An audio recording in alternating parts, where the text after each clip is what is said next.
Y'all, good morning or good afternoon. I just thought we would catch up. I was gonna sit out here and talk with y'all, but it is so hot. It is like above 90 degrees and it feels hotter because of the humidity, but it's not comfortable to stay outside right now. See my figs? You can see them. If you look at the tips of the leaves, you'll see some figs coming through. But anyway, let's go inside. It is too damn hot. Craving some pancakes. These are pancakes Kareem made me, so I'm only having 2 little pancakes. This plate is small, so don't let the scale fool you. These are small pancakes and 1 little Nathan's hot dog. Don't judge me. That's what I felt like, and this is just a giant cup of actually hot water with some almond milk. When I want to just keep it light, that's what I do. So it's not tea, it's not coffee, it's literally water and almond milk. Anyway, the pancakes may look a funny color to you, maybe, because this is not even just regular gluten-free flour. This is organic buckwheat flour. So I was watching a program. It was like a food review or food tour in France. And I realized that a lot of their crepes were made with buckwheat flour, which is gluten-free. And I was so excited. I was like, oh my God, yeah, I can't wait to go to Europe so I can eat crepes, but also so I can eat some of their bread, because for some people, even when you can't eat gluten in the United States or you can't eat the bread here, you end up being able to eat the bread or the pastries in Europe, because apparently it's kind of different. You know, our stuff is so processed, so much chemicals, and in the end, it's not even really bread. I digress. This is buckwheat flour. Again, it's gluten-free. And this is what they make the French crepes with. And so I had Kenton buy it and started to mix it with my gluten-free flour and making these delicious pancakes. I'm telling you, they're so delicious, with a little bit of maple syrup. Yeah, here's the maple syrup that I use instead of the processed, Aunt Jemima's pancake syrup, which I used to love as a kid. Don't get me wrong, I love the taste of Aunt Jemima's syrup and all the other, supermarket syrups, but they're filled with high fructose corn syrup, right? And that stuff is really bad for you. It causes fatty liver and all kinds of other problems. So I just use a teeny bit of maple syrup from Canada. So let me eat, and then I'll come back and tell you what's been going on with me, kind of a catch up. And then I'll come back. And these are 100% beef. By the way, 100% beef hot dogs, or Nathan's hot dogs. Hey y'all, so I finally had a minute to sit down and actually talk to you, kind of catch up. Yeah, this last few days or maybe even weeks have just thrown me for a loop. So you may have noticed I have not posted any long form video. And when I say long form video, I mean videos like this that happen to be, 10, 15, 20 minute, 1 hour type videos. I've been posting short videos, which are usually 3 minutes or less. And they come in the sort of vertical looking videos that are short. And that is because I have not been feeling well. Nope, have not been feeling well. Well, let me paraphrase that. I feel good. I've just been in a lot of pain. And I'm not one to talk about pain like that. No, ma'am. I'm not one of those people who is in chronic pain or likes to take medicine. I'm completely the opposite of that. I'm usually very chipper, you know that, and upbeat, and like to be busy, like to be doing stuff. But this last week or this last few days have just been absolutely horrible. So it started off with, for the last few weeks, I've been having lower back pain, just low back pain. in my sacrum area, my tailbone. And everyone around me says it's because I stand a lot, because usually when I'm editing or working, I like to stand, even though I do alternate between standing and sitting. But when you stand a lot, I guess that could potentially be the reason. So for a while, I've been dealing with this low back pain, even before I went to New York. But it's one of those things where it's not constant, or the intensity isn't that bad. So I was just kind of dealing with it. But sometimes when, I move, I feel it. Anyway, a couple of days ago, like Sunday, I think it was Sunday, I didn't have that pain, and I was feeling like, oh wow, I feel good. Like I'm not in any pain, I feel good. I happened to go outside into the yard, and I was like, oh, the plants look really dry. It's really hot. Let me go ahead and water them. So I went and grabbed the hose, the watering hose, and turned a sprayer on and started to water the plants. And sometimes I couldn't reach one of the plants in the corner, so I was like tugging at the hose. And the hose, once it's turned on with water, it can be a little bit heavy. And so I just sort of yanked it, and I'm spraying the plants, and I'm just, watering the garden, watering the plants. And nothing, everything was fine. I don't feel like I overly exerted myself. I don't feel like anything was out of the ordinary. I just watered the plants, and then turned off the water, put the hose back, went inside into, the dinette area to sit down. I sat down, and then I felt like, what the hell is that? All of a sudden, this sharp pain in my side. This time it wasn't my sacral area, it was just my left side. Sharp, sharp pain. And I thought, ooh, what's that? What did I pull? So anyway, I sat there for a minute, and then through the day, the intensity of the pain just got worse and worse, to the point where I really could not bend down. I could not turn or twist. I can just walk straight, but I can't twist properly without pain, even now. So, I was just thinking, oh, maybe I just pulled a muscle, no big deal. It will go away tomorrow. My God, the pain the next day was even worse. Like sitting down to use the bathroom felt like impossible. The only time I felt a slight relief was when I went into the hot shower, and I would just stand there and let hot water hit me. I felt like that kind of relieved the pain a little bit, just a tad. And again, I'm not one of those people that takes medicines or takes pain pills, or even, I just don't. And so it didn't really even occur to me to take anything for pain. I'm just like waiting for it to magically go away. So it just kept up. And so again, the last few days, the intensity of the pain just increased, and all these thoughts started to go through my head. One of the cons to being a medical provider or having a medical education is that you think of the worst case scenario. And so I started to think like, wait a minute, did I really rip one of my muscles in my back? What is going on? I have never felt pain like this before. And I mean it. I've never felt pain like this before. The last time I felt this intense pain was, or close to this, was over 20 years ago. I went to the doctor, and I was told I had some sort of cyst on my ovaries, and that I was having a miscarriage on top of that. So that was the last time. And so that kind of went through my mind, because again, the way the pain is located, it's not on my hip, it's not in my flank. So I kind of thought at first, I was like, am I having a kidney stone? What is going on with this kind of pain? Again, all these thoughts go through your mind. Is this flank pain? No, it's not really flank pain. It's really more around the side, right? And so I was thinking, okay, maybe it's one of my ovaries again, but I am not pregnant. We are past that.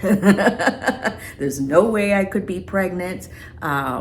It's not that. So if it's not my kidneys with kidney stones, then is it one of my intestines? I'm always having issues, with gluten and intestinal issues. Is this a GI situation? Because again, the pain is so like vague but deep.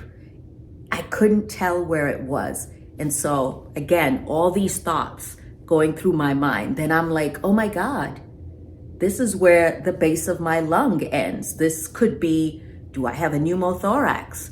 Did part of my lung collapse when I pulled that hose? I mean, all kinds of just crazy negative thoughts in my head, especially when you can't sleep, because the pain is so intense. Turning around in the bed was just impossible. So for the last 3 days, I've really not been able to sleep properly. And therefore in the daytime, trying to work, I'm just distracted. I can't focus because the pain is so intense. So now you're thinking, well, girl, why didn't you go to the doctor? Because I'm a doctor. But doctors do need doctors. And then I was thinking, I don't want to go to the doctor and she tells me, it's in your head or you're being a hypochondriac. I thought, let me just reasonably wait at least 4 days, 3-4 days to see if this pain gets any better. But the way this pain has been, honestly, there are times I've wanted to cry because just turning. The point is, today I feel a tad bit better. And what I did was I took some Motrin yesterday and I also wore a waist trainer because, I don't know, something intuitively said that even if I pulled a muscle, which is what I realistically think happened, I must have pulled something really bad, or something felt completely out of place to me. I thought that because there is more than likely some significant inflammation, if I were a waist trainer, that will help compress me. And I noticed that I felt a lot better when I feel compressed. Kind of like, when people have a BBL or they have surgeries in their abdominal region, they wear a compression garment to help the inflammation because, or anytime you injure yourself, if you think about it, like you injure your knee or you injure your elbow or any part of your body, a lot of times when you injure that part, it swells up, right? It swells up, and the more swelling you have, the more pain you tend to have. So my logic was, if I wear this compression garment, it helps kind of keep things together and controls the swelling, and in turn, I feel less pain.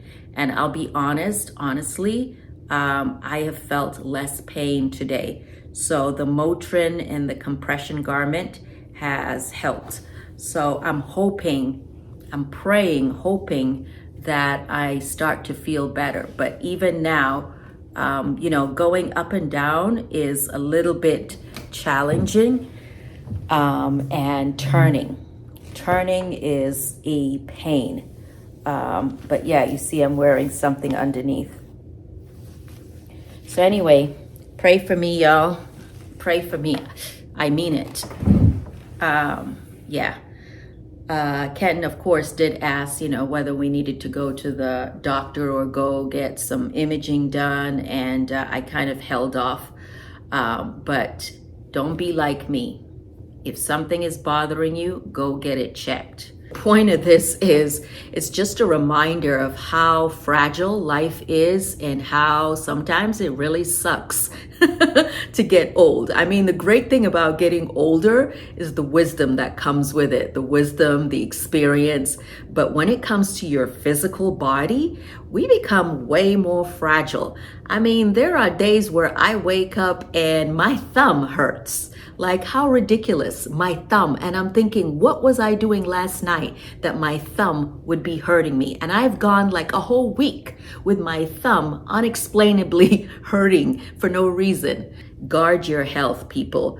Did you hear about the woman who was walking and got bit by a fox? If you live in the Raleigh area, I don't know if there's been more than one case. There might have been more than one case, but be careful.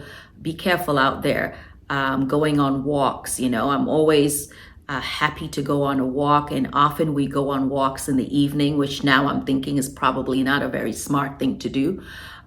because they're saying, when it comes to these animals, the worst time for you to go walking or hiking is, at dusk or at night. Because yeah, there are wild animals out there. And recently there's been a couple of cases of a wild fox biting people, or biting a woman in particular recently. And she had to go to the hospital because the fox was actually rabid or rabid. Yeah, I'm sure you know rabies can be, well, if untreated, is actually deadly. And so can you imagine running from a wild fox and the fox chases you and then bites you, and then she's running and the fox bites her a second time? Yep, that fox was rabid. So yeah, be careful out there.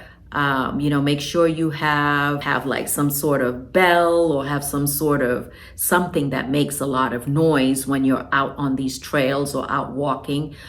Always walk in groups. Don't walk by yourself. And the reason I'm also doing this video is I thought about my mother, who sometimes goes walking with groups and then she'll go off on her own because, she's speed walking. Mommy, don't do that. So I'm talking to you, Barbara Ann. Don't do that. There are foxes out there, or they're wild animals. And sometimes it's not even just a fox. It could be a squirrel. It could be any mammal that lives out in the bush. Can, have rabies and bite you. And this is the season.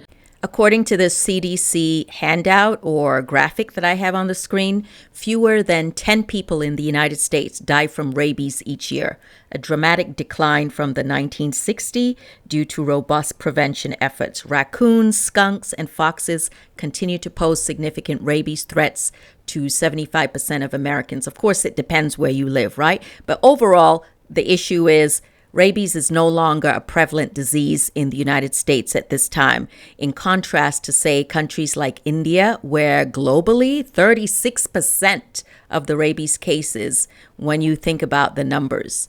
Anyway, right now, this is one too many here in Raleigh. For me personally, while practicing medicine, I've only seen one patient that had to have rabies shot, and these are a series of shots. It's a major experience to go through if you have ever had to have rabies shots. So also, yeah, they have vaccinations for people who are high risk. So people who work, amongst animals or who are out in the wild, there are vaccinations they can take that will last them, or give them protection for up to 10 years, I believe. So for high risk people, but for regular people who get bitten by an animal, the first thing you can do is, as soon as possible, get medical help. The sooner the better, because once rabies takes over your body, it is deadly. Ooh, it suddenly went dark. Anyway, I hope you're doing well overall. Please thumbs up, leave a comment, let me know how you're doing. And if you have any wins this week to cheer me up, or if you've had any maybe challenges that you yourself are dealing with and how that's going. And also shout out to anyone who may have been affected by all of these raids. Hopefully none of you watching have been directly affected by these ICE raids. I know they are here, even in North Carolina.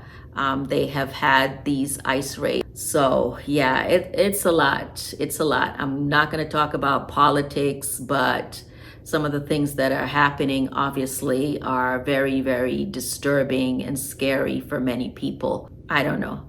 All I know is if you're a person of color, you're probably feeling on edge, even when you are here legally, even when you have all your documents.